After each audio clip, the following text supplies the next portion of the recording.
O Martins é ponto S no final. Então, vocês podem mandar perguntas através do WhatsApp, vocês podem mandar as suas questões através do WhatsApp, para que a gente possa interagir também. E quem sabe, a sua pergunta pode virar um tema para o próximo programa. E já que a autoestima começa nas questões mais simples do dia a dia, nas percepções mais simples do dia a dia, e o que mina a nossa autoestima? Quais são esses eventos traumáticos que vão minando a nossa autoestima? Então é um convite também dentro deste programa para que vocês possam revisitar o repertório emocional de vocês e vocês possam revisitar isso para que vocês possam viver com mais leveza. Hoje, muitos dos conflitos que a gente vive dentro da nossa família, dentro dos nossos relacionamentos amorosos, dentro dos nossos relacionamentos profissionais, tem a ver com o quanto que a nossa autoestima é bem construída ou não. E quando a gente vem pra fase adulta e a gente não consegue ter essa consciência de fato de transformação, de responsabilidade sobre esta mudança, e a gente vai deixando que essas feridas conduzam a nossa vida, certamente os nossos relacionamentos eles vão ficando prejudicados. Então, quando as nossas feridas vão conduzindo a nossa vida ao invés das nossas potências, e como adulto a gente não se responsabiliza por essa transformação, certamente você vai transbordar ferida. Quando você se cura, quando você vai para um processo, seja de terapia integrativa, ou numa terapia convencional, ou até mesmo um processo de busca interior, através de terapias que movimentem o corpo, através do exercício físico, porque sim, atividade física tem um impacto gigantesco dentro da saúde mental, dentro da saúde emocional. Então a gente sempre tem que integrar o corpo. O que a terapia integrativa ela propõe? Que você integre todas as partes, ou seja, que você integre corpo, mente e espírito. Quando essas três áreas não estão em unidade, certamente você vai sentir maior incômodo, mais conflito, muito mais medo. As suas feridas internas, elas vão começar a transbordar. E certamente, se você transborda essas feridas elas vão indo para outras pessoas. E quando você transborda cura, quando você entra nesse processo de transformação e transborda cura, essa cura também vai para outras pessoas. Então o convite aqui é que vocês se conscientizem sobre essas questões traumáticas. E o trauma é menos sobre o que aconteceu e muito mais sobre o que faltou. Então, o que faltou? Faltou apoio? Faltou amor? Será que faltou escuta? O que faltou? Eventos traumáticos vão acontecer. Isso é inegável. A vida, ela tá acontecendo com coisa boa, com coisa ruim o tempo todo. Então, o quanto que a gente pode dar suporte para que vocês possam processar essas emoções e esses eventos traumáticos sem que isso seja uma questão que interfira na realidade de vocês. E aí, conforme esses eventos traumáticos vão acontecendo, crenças como, eu preciso me esforçar para ter atenção, eu sou fácil de ser deixada, de ser abandonada, eu não consigo confiar no afeto do outro, eu não posso ser mais de quem eu sou, porque se eu ser quem eu sou, vou ser punida. Essas crenças, elas vão entrando dentro do seu repertório mental e elas vão criando a sua realidade. Então, como seria agora, como adulto, você se responsabilizar sobre isso e trazer mais consciência para que você possa criar uma vida com mais leveza?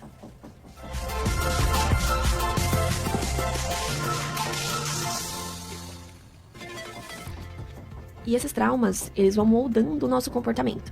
Então, o comportamento como agradar demais. Então, a gente vê também pessoas que passaram por uma infância muito mais traumática, tendo o comportamento de dizer sim pra todos e não pra si. Não pros seus projetos, não pra sua vida. E sim pros filhos, sim pro marido, sim pro chefe, sim pra mãe, sim pra todo mundo. Menos pra si. Então, o objetivo desse movimento da construção de autoestima, digamos que também é você começar a desagradar. É isso mesmo. Desagradar pode ser um ato de cura. Desagradar pode ser, para além de um ato de cura, um ato de transformação. Então, quando você percebe que você começou a desagradar a sua família, sua mãe, seu marido, isso pode ser um apontamento de que você não está cumprindo as expectativas que aquela pessoa tinha de você. E aí começa um movimento de transformação, um movimento de muita pergunta interna, de muita pergunta dentro dos relacionamentos, de que, será que as pessoas devem o tempo todo suprir as nossas expectativas? Será que o tempo todo essas pessoas têm que suprir as nossas expectativas? Como que a gente lida com essa frustração de quando o outro não me agrada e de quando eu não agrado o outro? Então, sim, o processo de desagradar para as pessoas que viveram experiências traumáticas é um processo de cura, é um processo de transformação pessoal. Então, agradar demais, mesmo sem reciprocidade, mesmo sem um ganho aparente, é um sinal de que essas crenças que eu citei, elas já entraram no seu repertório mental e elas estão conduzindo a sua vida de uma forma desmedida. Então, aqui cabe a análise. Será que não tá na hora de eu começar a agradar a mim mesmo?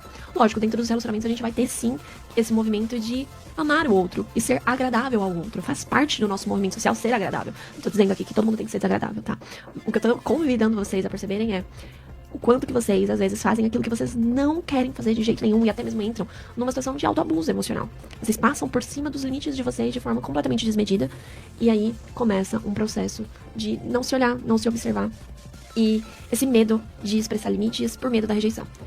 Então, para além do que eu falei desse medo de agradar, desse medo de desagradar, O medo de expressar limites por medo da rejeição também é um movimento que a gente pode perceber para quem viveu essas experiências traumáticas e mina completamente a nossa autoestima. Então, como seria expressar melhor os seus limites, expressar sem medo de ser rejeitado, sem medo de ser colocado de lado? Então, também a gente observa os comportamentos de escolher vínculos tóxicos para apego.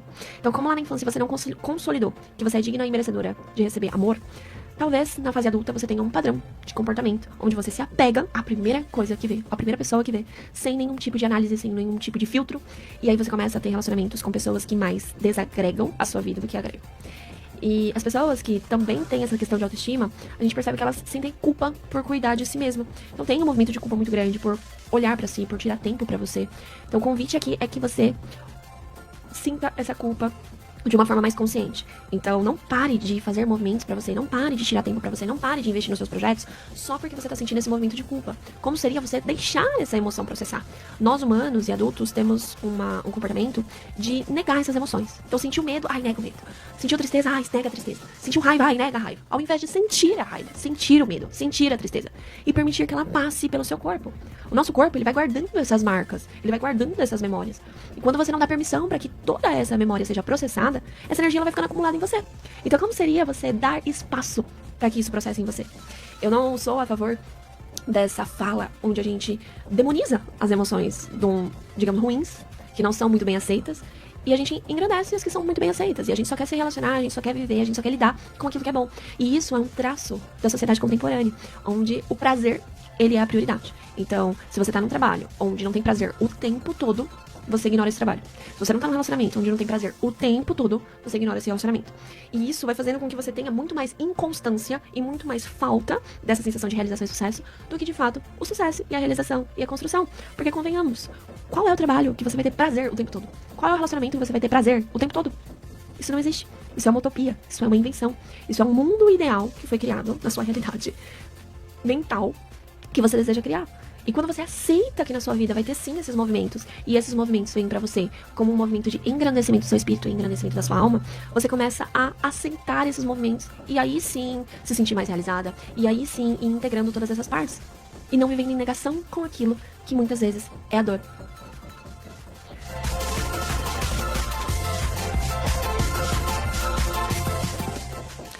E, como eu disse, vocês já podem mandar as perguntas aqui no WhatsApp. O WhatsApp é o 12992379608. E a Nayene Antero mandou aqui uma pergunta. Nayara, excelente tema. Entretanto, numa rotina exaustiva, não consigo focar na atividade física. Gostaria de virar a chavinha para ter prazer e força de vontade para voltar a realizar as atividades físicas. Como consigo estimular o meu cérebro? Muito boa pergunta, Nayene, e muito interessante essa pergunta, porque faz muito sentido com o que eu tava trazendo aqui ao lado, aqui anteriormente, né? Nós vivemos numa sociedade onde o traço é a busca pelo prazer. Se for imediato, melhor ainda. Então, prazer a todo custo, o prazer imediato, não só nas nossas relações, não só no nosso trabalho, mas também no nosso relacionamento com o corpo e com a mente. Então, quando a gente fala de um processo terapêutico e a pessoa, ela identifica que ela vai ter que entrar em contato com as dores dela, ela não quer entrar nesse processo terapêutico. Quando a pessoa identifica que para fazer uma atividade física, num treino de força, por exemplo, ela vai ter que, às vezes, entrar em contato com um desconforto, com um incômodo, ela não quer, ela para. Então, nós vivemos numa sociedade onde o traço é, se me causa desconforto ou dor, eu paro. Então, para encontrar prazer nesse momento, é a gente aceitar que a dor faz parte, que o incômodo faz parte. E para fazer o que precisa ser feito, para termos essa sensação de realização, para termos essa sensação de sucesso, eu vou colocar sucesso aqui entre aspas porque isso é muito relativo. Cada pessoa vai perceber e criar o sucesso a uma maneira. Então, para que a gente tenha isso, a gente vai precisar fazer o que precisa ser feito. E como eu disse, é primordial para o processamento das emoções o movimento físico, a atividade física. Então, pra você encontrar, que é a sua pergunta, pra você encontrar constância nisso, é você, primeiro, aceitar que a dor faz parte. Aceitar que às vezes isso vai ser incômodo pra você. E eu vou abrir aqui, isso é incômodo pra mim também. Eu me dedico muito mais à minha vida espiritual e à minha vida emocional e à minha vida mental, intelectual, de que pro meu corpo. Mas eu já tô mudando isso, eu já tenho mantido uma rotina de atividade física muito mais constante. E o meu maior benefício, o meu maior ganho, sem sombra de dúvidas, para além da minha saúde física, é a minha saúde mental. Então, sempre que você tiver uma atividade que te gere desconforto e que você precisa fazer, você percebe que você tem que fazer o que precisa ser feito, mas você percebe que gera desconforto, primeiro, detecte o ganho. Mostre pra sua mente qual é o ganho visível, o que você vai ganhar com isso, quais são os ganhos. Segundo, aceitar a dor. Aceitar que às vezes vai ser incômodo, aceitar que a dor faz parte, aceitar que às vezes não vai ser legal. E você pode encontrar prazer naquilo, você pode encontrar uma evolução naquilo.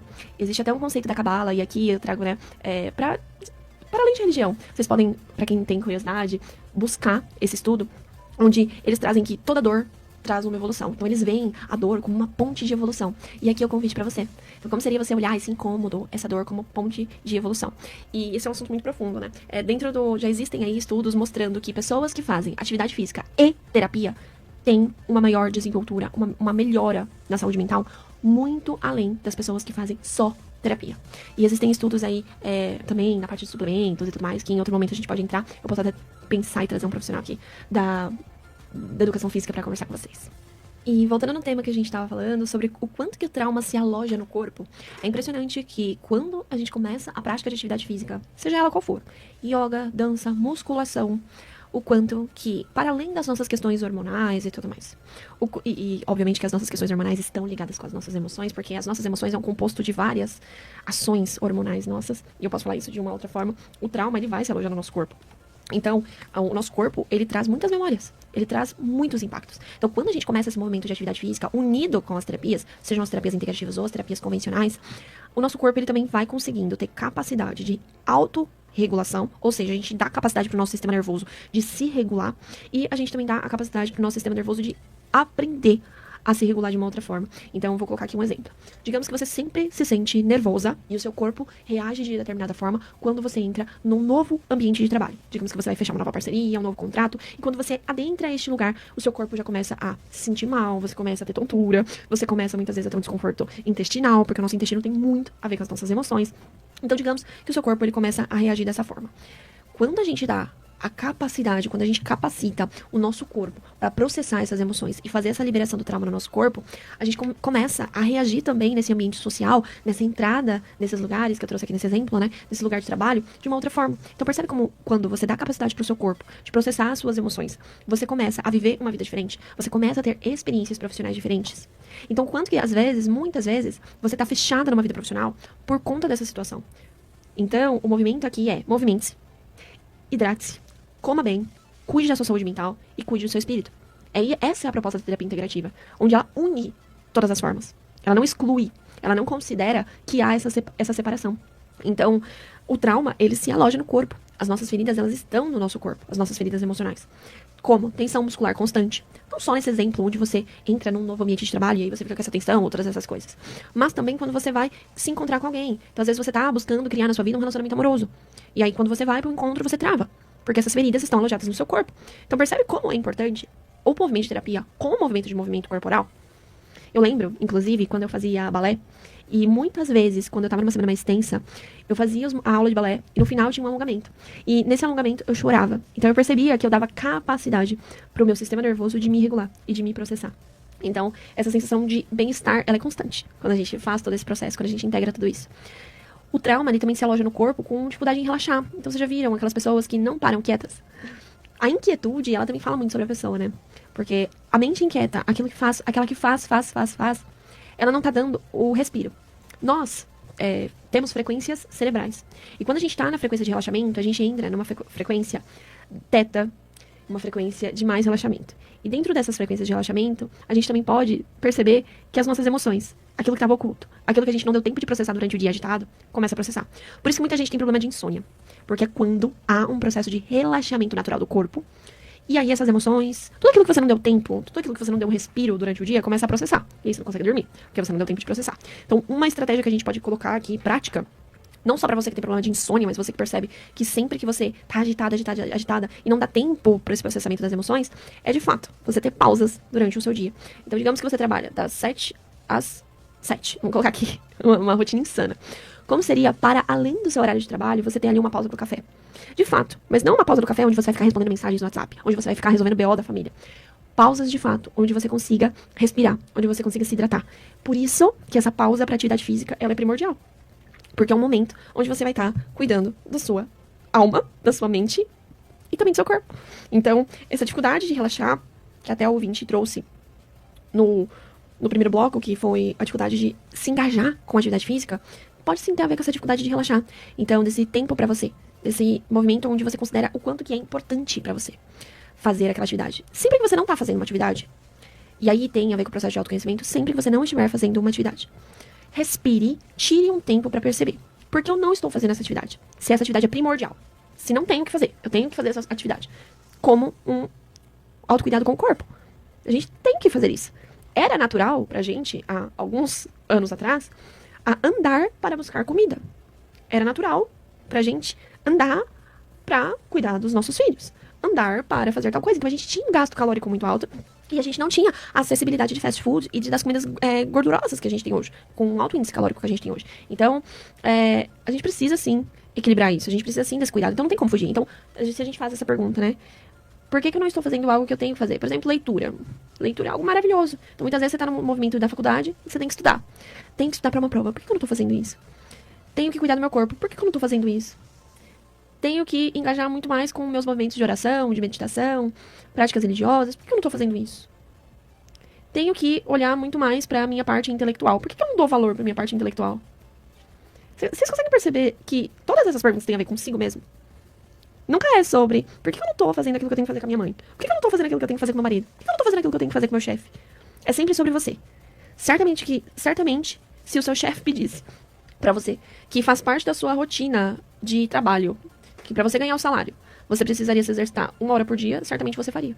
Se o seu chefe falasse, você precisa cuidar da sua saúde mental, então você tem que encontrar leituras terapêuticas, pelo menos 1 hora por dia, nem 1 hora por dia, porque 1 hora por dia é muita coisa, mas 15 minutos por dia. Você tem que ler, você tem que entregar essa leitura. Certamente você faria pra ganhar o seu salário.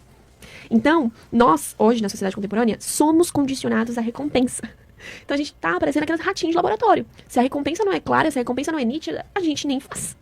A gente nem faz. Então, por isso que eu trouxe o exercício de tenha claro em mente a recompensa que você está recebendo ao realizar aquela tarefa.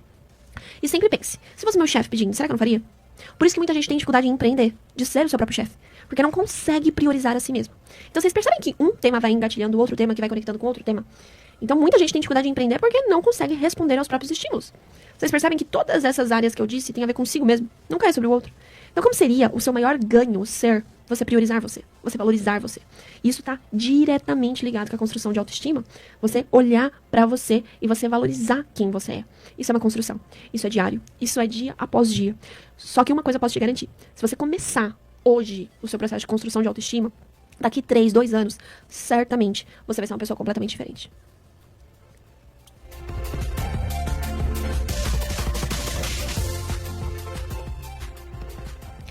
E essas dificuldades desse trauma que fica alojado no corpo, dificuldade em receber elogio, medo de errar. Me diz, como que as pessoas vão empreender? Como que as pessoas vão se relacionar? Como que as pessoas vão ter relacionamentos amorosos se elas têm medo de errar? Então vocês percebem o quanto que isso é importante. Então é primordial que dentro da sua vida, dessa semana, você cuide da sua mente, do seu corpo e do seu espírito. Isso precisa começar a ser o seu maior investimento. Eu sempre digo lá no meu Instagram, @maimartins no Instagram. E você que tá acompanhando no YouTube, já me segue lá, pra que a gente possa ficar ligadinho durante a semana e a gente possa fazer trocas também. Pra que quando você se engaja com outra pessoa, a probabilidade de você cumprir aquilo é muito maior. Eu acabei de falar aqui, né, que muitas pessoas têm dificuldade de responder aos próprios estímulos. Então já me segue no Instagram, @maimartins, pra que você possa engajar comigo durante a semana, pra tudo isso que a gente falou aqui integre na sua rotina. Então, autoconhecimento precisa ser o seu maior investimento. Eu sempre digo isso lá no Instagram e vou dizer em todos os lugares onde eu for. Autoconhecimento precisa ser o seu maior investimento. Muitas vezes, você não é o seu maior investimento. E eu entendo, né, com todas as dificuldades e os desafios que temos hoje. Mas eu posso te garantir, eu posso te assegurar. Isso não tem a ver com todas as formações que eu tive. Isso não tem a ver com todas as imersões que eu fiz. Isso não tem a ver com a minha faculdade. Eu posso te assegurar através da minha experiência pessoal. Se você colocar o autoconhecimento como o maior investimento da sua vida, a sua vida vai mudar completamente. Completamente. Então, esse movimento, ele é importantíssimo. E a gente começa a se desconectar também de fome, cansaço, prazer, quando a gente não cuida das nossas feridas emocionais. Quando a gente não olha para as nossas feridas emocionais. Então, o tema do programa hoje foi autoestima. E autoestima é uma memória que a gente traz com a gente, é uma construção que a gente traz. E nunca é tarde pra gente fazer esse movimento de construção de autoestima. E dentro da visão sistêmica, a cura, ela começa a ocupar o seu lugar com ordem. Então, nós, dentro da visão sistêmica, de Bert Hellinger, que foi o criador das constelações sistêmicas, ele diz que o amor, ele precisa de ordem. Então, quando a gente tá nesse momento de amor próprio, de se cuidar, de se valorizar, de se amar, e é muito interessante esse discurso, hoje, na internet, inclusive, as pessoas elas confundem muito o egoísmo com o amor próprio. Amor próprio também é você cuidar das suas relações. Amor próprio você também é cuidar do seu casamento. Amor próprio você também é cuidar do seu cliente. Então não é você se priorizar a todo custo, não é você se olhar a todo custo, mas é você ponderar. Quais são os momentos onde eu estou entrando num alto abuso, onde eu passo de todos os meus limites e coloco o outro acima de mim. Então, o amor, ele precisa de ordem. Então, organize isso. Organize. Hoje, você tem que deixar a sua vida com mais leveza, mas também com ordem. Então, agora, você pode cuidar de você, mas saiba que você não tá sozinho. Então, siga-me no Instagram, @maimartins, e toda terça-feira, 10 horas da manhã, eu vejo você aqui no programa Escolhas que Transformam. E lembre sempre de interagir com a gente lá no WhatsApp, que é o 12 99237 9608. E eu vou deixar aqui uma frase de encerramento para vocês, que é: quando a criança ela não é validada, a gente começa a ser um adulto que pede por amor através das nossas feridas. E a gente busca validação a todo custo. Então eu gosto sempre de deixar uma pergunta aqui pra vocês, pra encerrar o programa, pra que vocês possam refletir. E eu fico muito feliz de receber alguns depoimentos que depois do programa vocês começaram a movimentar a vida, vocês começaram a perceber que alguns movimentos de relacionamentos amorosos, relacionamentos afetivos, profissionais mudaram. Porque assim, aqui no programa é um espaço onde vocês podem ter autorreflexão, investir em autoconhecimento. Então você tá ligadinho aqui toda terça-feira, 10 horas da manhã, é uma prova de que você tá investindo em você. E, inclusive, a Ana Pinheiro, ela trouxe aqui que já tá me seguindo. Então, um beijo, Ana, um beijo, Nayene, um beijo a todos que ouviram o programa. E a pergunta que eu deixo pra vocês é: como que você tá buscando validação do outro hoje? Será que você tá buscando validação do seu chefe, por isso que você nunca se sente feliz? Será que você tá buscando validação do seu marido, por isso que você nunca se sente feliz? Então é se desconectar dessa sensação de prazer a todo custo e integrar a dor também, que ela faz parte e é um grande processo de evolução. Um grande beijo e até a próxima terça-feira.